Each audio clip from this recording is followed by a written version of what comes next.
When I started making knives, what happened, kind of the inner voice stopped.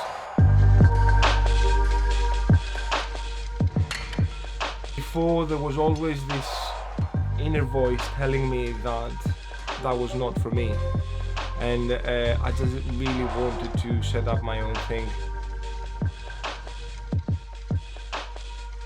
I kind of developed my own process. I'm completely self-taught.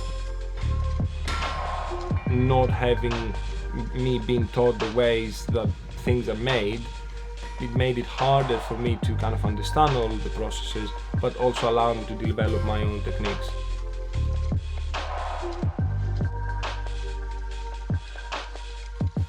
The forging process is indeed my favorite part of making knives. Because you hammer hot metal, is like Play-Doh for adults in a way. You start building a relationship with a handmade knife.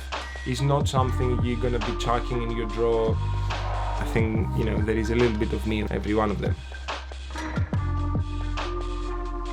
Making things for a living is definitely a rewarding process because I think it requires an immense amount of attention, and if you are not like imagining the geometry, it's not gonna happen. So you really have to have the object in your mind, in your visual mind, and then try to transfer that into the actual piece, and my brain can do that quite nicely and easily, and enjoying it while it is doing it is something that I can hold into my own hands and be proud of this.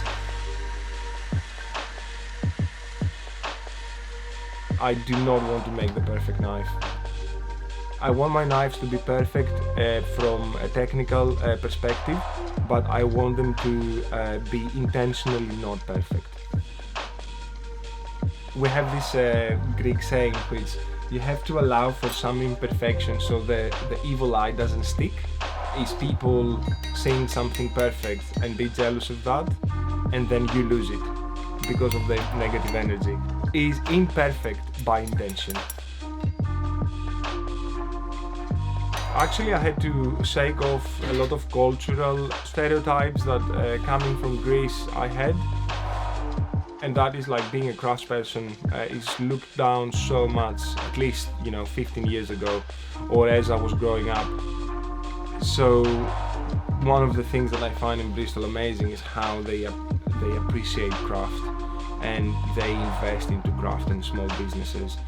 And it is definitely a moving energy for makers to like keep pushing their businesses.